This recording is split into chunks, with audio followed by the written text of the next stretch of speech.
मे महिन्याची ती दुपार नेहमीसारखीच प्रचंड उकाड्याची होती. मुंबईच्या धावपळीच्या आणि दगदगीच्या आयुष्यातून कसाबसा आठवडाभराचा वेळ काढून मी गावी जाण्यासाठी निघालो होतो. कोकणातलं आमचं छोटं गाव, तिथे असणारी शांतता आणि मातीचा तो सुगंध मला नेहमीच खुणावत असायचा. माझं नाव विशाल. कोकण कन्या एक्सप्रेसने गावी जाण्याची मज्जा काही वेगळीच असते. म्हणून मी महिनाभर आधीच तिकीट बुक करून ठेवलं होतं. छत्रपती शिवाजी महाराज टर्मिनलवर नेहमीप्रमाणे प्रवाशांचा तोबा गर्दी होती. प्रत्येकजण आपापलं सामान सावरत घामाघाम होऊन प्लॅटफॉर्मवर धावत होते. मी कसाबसा माझा जड पाठीवरचा पाऊच सांभाळत माझ्या डब्यात पोहोचलो. माझा बर्थ खिडकीपाशी होता. हीच माझ्यासाठी सगळ्यात मोठी आनंदाची गोष्ट होती. मी सीटवर उसावलो आणि बॅग वरच्या रॅकवर व्यवस्थित ठेवून दिली. खिडकीतून बाहेर पाहताना आजूबाजूचा गोंगाट कानावर पडत होता. पण मनात मात्र गावी जाण्याचा एक वेगळाच उत्साह होता. गाडी सुटायला आता अवघी काही मिनिटं शिल्लक होती. ट्रेनच्या इंजिनने एक मोठा हॉर्न दिला आणि चाक हळूहळू पुढे सरकू लागली. अगदी त्या क्षणी एक महिला अत्यंत घाईघाईने धावत पळत आमच्या डब्यात शिरली. तिच्या एका हातात लहानशी ट्रॅव्हल बॅग होती आणि दुसऱ्या हाताने ती आपली साडी आवरत होती. चेहऱ्यावर प्रचंड थकवा, भीती आणि वेळेत ट्रेन पकडल्याचा एक सुटकेचा भाव स्पष्ट दिसत होता. ती धापा टाकत थेट माझ्या समोरच्या सीटवर येऊन बसली. तिने हातातली बॅग बाजूला ठेवली आणि एक मोठा सुस्कारा सोडला. मी तिच्याकडे सहज पाहिलं आणि पाहतच राहिलो. ती दिसायला अत्यंत साधी पण कमालीची देखणी होती. तिने फिकट गुलाबी रंगाची एक सुती साडी नेसली होती. केसांचा एक साधा अंबाडा घातला होता, ज्यातून काही बटा तिच्या गालावर रेंगाळत होत्या. कपाळावर घाम साचला होता आणि डोळ्यामध्ये एक अनामिक शांतता, कदाचित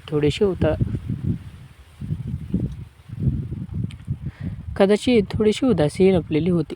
तिने पर्समधून पाण्याची बॉटल काढली आणि 2 घोट पाणी प्यायली. काही वेळ आम्हा दोघांमध्ये पूर्ण शांतता होती. ट्रेनने आता चांगलाच वेग घेतला होता आणि मुंबईची ती उंच उंच सिमेंटची जंगलं हळूहळू मागे पडत होती. खिडकीतून येणारा वारा आता थोडा गार भासू लागला होता. माझा स्वभाव तसा ओळखीशिवाय जास्त बोलणारा, पण समोर इतकी शालीन आणि सुंदर व्यक्ती बसली असताना पूर्व प्रवास शांत राहणं मला जिम्मेचं झालं होतं. शेवटी मी संवाद सुरू करायचं ठरवलं. खूप गर्दी आहे ना आज स्टेशनवर? ऐनवेळी ट्रेन पकडणं म्हणजे खरंच कसरत आहे, मी हलकासा हसून म्हणालो. माझा आवाज ऐकून तिने तिचे डोळे खिडकीवरून हटवले आणि माझ्याकडे पाहिलं. तिच्या ओठांवर एक अगदी छोटं, संकोची पण मनाला भेटणारं हसू आलं.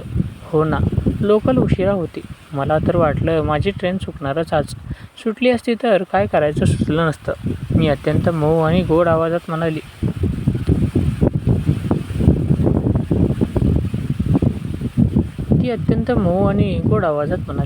तिच्या बोलण्यात एक वेगळाच आदर आणि सभ्यता जाणवत होती.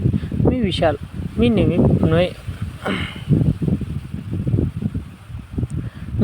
मी नम्रपणे हात पुढे करत माझी ओळख करून दिली. तिने क्षणभर माझ्या हाताकडे पाहिलं. कदाचित ती विचार करत असावी आणि मग अत्यंत नाजूकपणे माझ्या हाताला स्पर्श करत म्हणाली, मी नेहा. तिच्या हाताचा तो अगदी हलकासा रेशमी स्पर्श माझ्या मनाच्या कोणत्या तरी कोपऱ्यात एक वेगळीच खळबळ उडून गेला. आम्ही दोघंही आता थोडे मोकळे झालो होतो. ट्रेन जशी जशी पुढे जात होती तशा आमच्या गप्पाही रंगत येत होत्या. नेहा मुंबईतच एका खाजगी फर्ममध्ये अकाउंटंट म्हणून काम करायची. बोलता बोलता तिने सांगितलं की गेल्या काही महिन्यांपासून कामाचा ताण आणि वैयक्तिक आयुष्यात काही अडचणीमुळे ती मानसिकदृष्ट्या खूप थकली होती. तिला थोडा एकांत हवा होता, शांतता हवी होती. म्हणूनच ती काही दिवसांसाठी कोकणात तिच्या एका नातेवाईकाकडे चालली होती. आमचे विचार, आमची आवड निवड यामध्ये खूप साम्य होतं. मला पुस्तकांची आवड होती आणि तिला गाणी ऐकायला आवडायचं.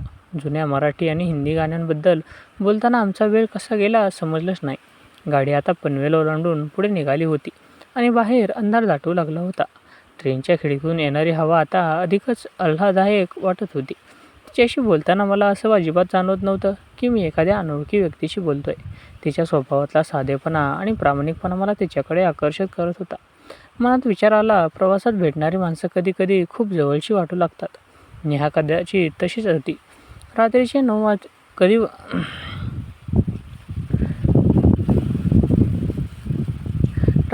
कधी वाजले आणि डब्यातल्या लाईट्स कधी कमी झाल्या याचं आम्हा दोघांनाही भान राहिलं नव्हतं.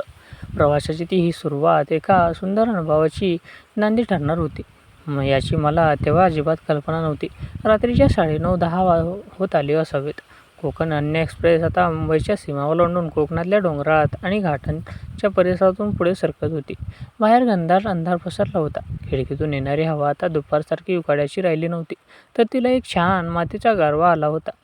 डब्यातले मुख्य दिवे बंद करण्यात आले होते आणि फक्त एक छोटा मंद पिवळा नाईट लॅम्प जळत होता. त्या अंधुक प्रकाशात नेहा आणखीनच उजळून दिसत होती. ट्रेनचा तो ठराविक लयीत येणारा आवाज आणि बाहेरून येणारा गारा वारा एक वेगळीच शांतता निर्माण करत होता. आम्ही दोघांनी ट्रेनमध्ये आणलेलं आमचं जेवण अगदी साध्या पद्धतीने गप्पा मारत संपवत होतं. जेवण झाल्यावर नेहाने तिची साडी व्यवस्थित सावरली आणि ती सीटवर थोडी मागे सरकून बसली. प्रवासाच्या थकव्यामुळे तिचे डोळे थोडे जड झाले होते, पण हवेतल्या वाढत्या गाठ्यामुळे तिला शांत बसता येत नव्हतं. खिडकीतून येणारा वारा थेट तिच्या सीटवर येत होता. तिच्याकडे पांघरण्यासाठी फक्त एक पातळ सुती ओढणी होती, जी तिने स्वतःभोवती गुंडाळली होती, पण ती या थंडीत हवेसमोर पुरेशी नव्हती. ती वारंवार आपले हात चोळत होती आणि तिच्या शरीराची होणारी जुळवाजुळव मला स्पष्ट दिसत होती. मला तिची अवस्था पाहून राहवलं नाही. मी माझी बॅग पकडली आणि त्यातून माझं एक जाड उबदार ब्लँकेट काढलं. ती ब्लँकेट नीट घडी करून तिच्या दिशेने सावरलं. नेहा, हे घ्या. बाहेर आता खूप थंडी वाढली आणि घाट सुरू झाला की गारठा अजून वाढेल. तुम्हाला याची गरज पडेल, मी अत्यंत साध्या आणि आदराच्या सुरात म्हणालो. तिने माझ्याकडे पाहिलं. तिच्या डोळ्यात एक वेगळा संकोच होता. नको विशाल, मग तुम्ही काय पांघरणार? रात्रभर प्रवास करायचा आहे, तुम्हालाही थंडी वाजेल, ती म्हणाली. तिच्या आवाजात माझ्याबद्दलची काळजी स्पष्ट जाणवत होती. अरे, त्याची काळजी तुम्ही करू नका. माझ्याकडे अजून एक जाड शाल आहे बॅगेत, मी ती वापरेन. मी चेहऱ्यावर एक खोटं हसू आणत म्हणालो. खरं तर माझ्याकडे दुसरं काहीच नव्हतं, पण तिच्या चेहऱ्यावरचा तो थकवा आणि ती थंडी पाहून मला स्वतःपेक्षा तिची काळजी जास्त वाटत होती. माझ्या आग्रहाखातर तिने ते ब्लँकेट घेतलं आणि स्वतःभोवती घट्ट गुंडाळून घेतलं. थँक्यू विशाल, तुम्ही खरंच खूप समजूतदार आहात. आजकालच्या जगात इतकी काळजी घेणारी माणसं खूप कमी भेटतात, ती अगदी मनापासून म्हणाली. तिचे ते शब्द थेट माझ्या मनाला स्पर्श करून गेले. एखाद्या अनोळखी व्यक्तीकडून मिळालेले हे दाद मनाला एक वेगळाच आनंद घेऊन देतं. ट्रेन आता एका लहानशा स्टेशनवर थांबली. बाहेर किर्र अंधार आणि शांतता होती. डब्यातले बहुतेक प्रवासी गाढ झोपले होते. फक्त आमचाच एक कोपरा जिवंत होता. ट्रेन पुन्हा सुरू झाली आणि आता हवेचा वेग, आता गारठा दोन्ही एकदम वाढले. नेहा ज्या बाजूला बसली होती तिथल्या खिडकीच्या काचाच्या फटीतून थंड हवेचा झोत थेट तिच्या पाठीवर लागत होता. ब्लँकेट अजूनही ती आतून कुडकुडत होती. तिचे ओठ थोडे थरथरत असल्यासारखे मला जाणवले. मला तिची ती अवस्था पाहवली नाही. तिच्या मनात माझ्याबद्दल कोणतीही चुकीची भावना येऊ नये याची पूर्ण खबरदारी घेत मी माझ्या शीटवरून उठलो आणि तिच्या बर्थजवळ गेलो. नेहा, खूपच जास्त थंडी वाजते का तुम्हाला? जर तुम्हाला काही हरकत नसेल तर मी इथे बाजूला बसू का? म्हणजे खिडकीतून येणारी हवा अडवली जाईल आणि तुम्हाला थोडी ऊब मिळेल, मी अत्यंत नम्रपणे आणि आदराने विचारलं. नेहाने तिचे पाणवलेले आणि थकलेले डोळे वर करून माझ्याकडे पाहिलं. तिच्या त्या नजरेत कोणतीही शंका नव्हती, उलट एक अनामिकी ओढ आणि संपूर्ण विश्वास होता. ती काहीच बोलली नाही, पण तिने हलकेच हसून सीटवर स्वतःच्या बाजूला थोडी जागा केली आणि मला बसण्याचा इशारा केला. मी हळूच तिच्या शेजारी जाऊन बसलो. आमची सीट अरुंद असल्यामुळे आमचे खांदे एकमेकांना स्पर्श करत होते. त्या पहिल्या थंडीत उबदार स्पर्शाने माझ्या अंगावर एक सुखाचा काटा आला. नेहाने स्वतःला हाकसून न घेता अत्यंत नैसर्गिकपणे तिचा खांदा माझ्या खांद्याला टेकवला. दोन अनोळखी जीव एका प्रवासात केवळ एका रात्रीच्या गारठ्यामुळे एकमेकांच्या इतक्या जवळ आले होते की आता शब्दांची गरज उरली नव्हती. फक्त मनाचे ठोके आणि ट्रेनची लय चालू होती. रात्रीचे 12:30 वाजून एक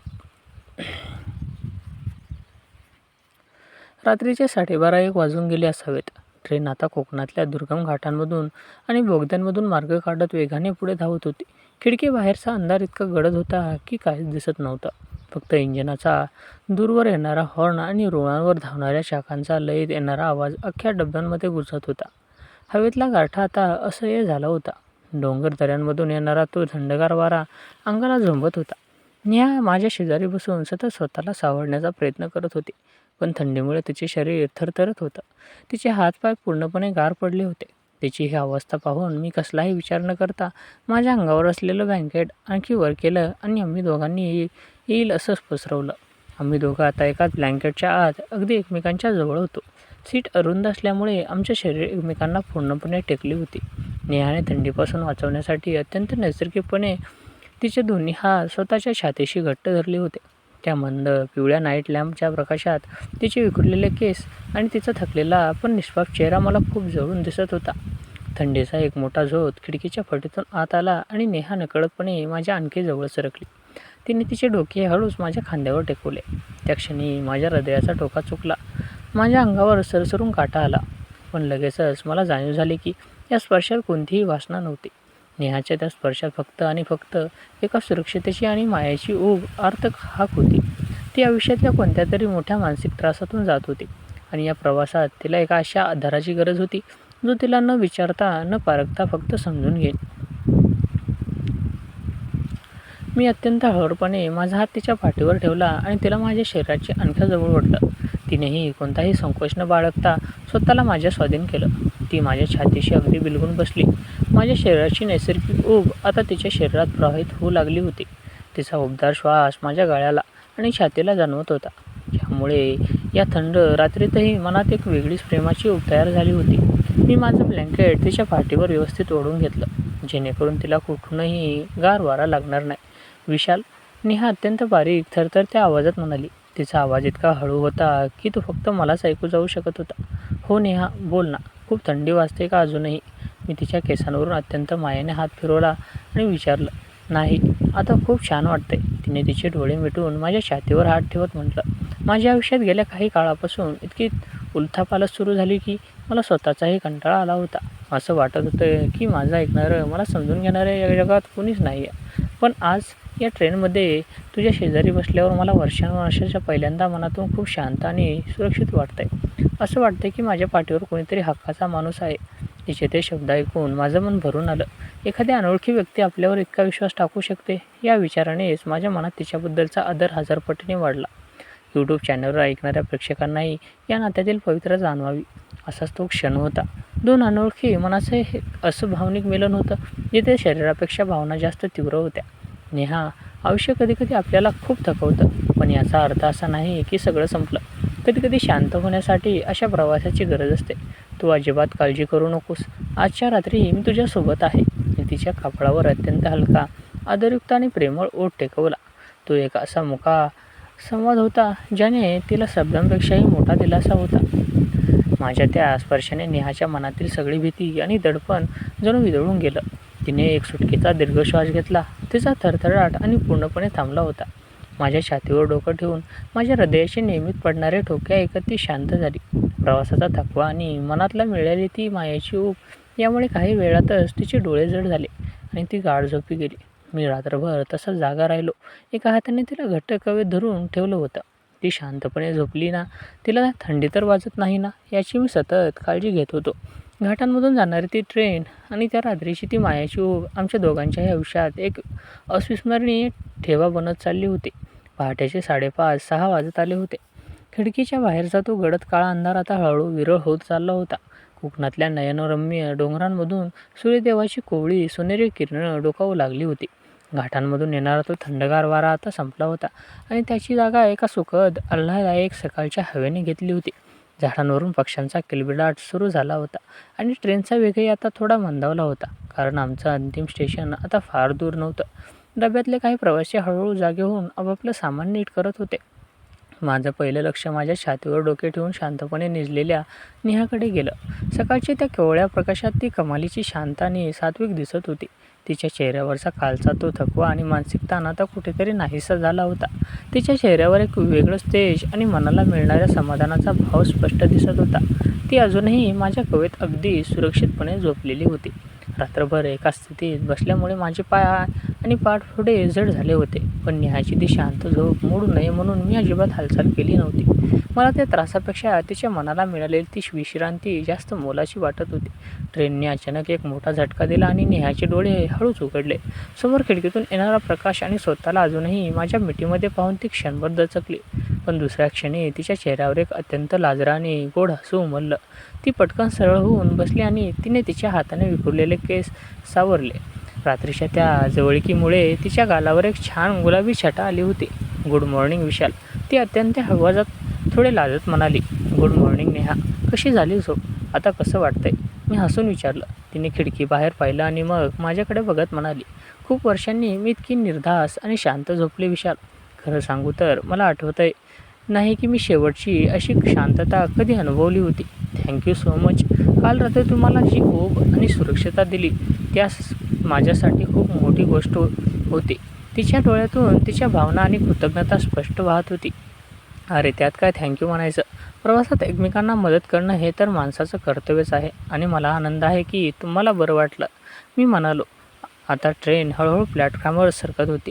आम्ही दोघांनी फ्रेश होऊन घेतलं आणि गरम चहाचे 2 कप मागवले. चहा पिता पिता बाहेरच्या निसर्गाचा आनंद घेताना आमच्यात एक वेगळाच आदरयुक्त आणि भावनिक नातं तयार झाल्याची जाणीव आम्हा दोघांनाही होत होती. रात्रीच्या त्या सुंदर क्षणांच्या आमच्यातील अनोळखी भिंत पूर्णपणे फाडून टाकली होती. आता आम्ही केवळ 2 सहप्रवासी नव्हतो, तर एकमेकांच्या मनाचे कोपरे जाणून घेतलेले 2 जीव होतो. ट्रेन शेवटी कोकणातल्या त्या छोट्या देखण्या स्टेशनवर येऊन थांबली. बाहेर लाल माती आणि नारळी सुपारीच्या बागा दिसल्या होत्या. आम्ही आमचं सामान घेतलं आणि डब्यातून खाली उतरलो. प्लॅटफॉर्मवर बरीच गर्दी होती. प्रत्येकजण आपापल्या वाटेने निघाला होता. नेहाने तिची बॅग सावरली आणि ती थांबली. तिच्या डोळ्यात एक अनामिक उदासी परत डोकावू लागली होती, कारण आता निरोपाची वेळ आली होती. तर विशाल, इथेच आपला हा सुंदर प्रवास संपतोय तर? नेहाने थोडे भावूक होत जड आवाजात विचारलं. प्रवास संपला तरी नाते संपत नाही नेहा. काही प्रवास संपल्यानंतरही मनात कायमचे जिवंत राहतात. मी माझ्या खिशातून फोन काढत म्हणालो, जर तुला योग्य वाटलं तर आपण संपर्कात राहू शकतो.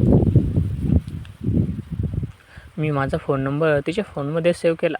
तिने माझ्याकडे पाहिलं. तिचे डोळे पाण्याने भरून आले होते. तिने आजूबाजूच्या गर्दीत न विचार करता पुढे होऊन मला एक शेवटची अत्यंत घट्टमिठी आणि मायेची मिठी मारली. तो स्पर्श सांगत होता की तिला हा निरोप जड जात होता. काळजी घे विशाल. या प्रवासाची आणि कालच्या रात्रीची मायाची ओघ मला आयुष्यभर जगण्याची ताकद देईल, असं म्हणून ती मागे फिरली आणि गर्दीतून हळूहळू दिसेनाशी झाली. मी तिथेच उभा राहून ती जाईपर्यंत तिच्याकडे पाहत होतो. एक अनोळखी प्रवास, एक अनोळखी स्त्री, पण त्या एका रात्रीने आमच्या आयुष्यात अशी एक भावना निर्माण केली होती जी शब्दांच्या पलीकडची होती. ही कथा एका असं सुंदर वळणावर थांबली होती, पण मनात मात्र त्या मायेची ओघ कायमची घर करून राहिली होती. मी एका वेगळ्या समाधानाने आनंदाने गावाच्या दिशेने पाऊल टाकलं.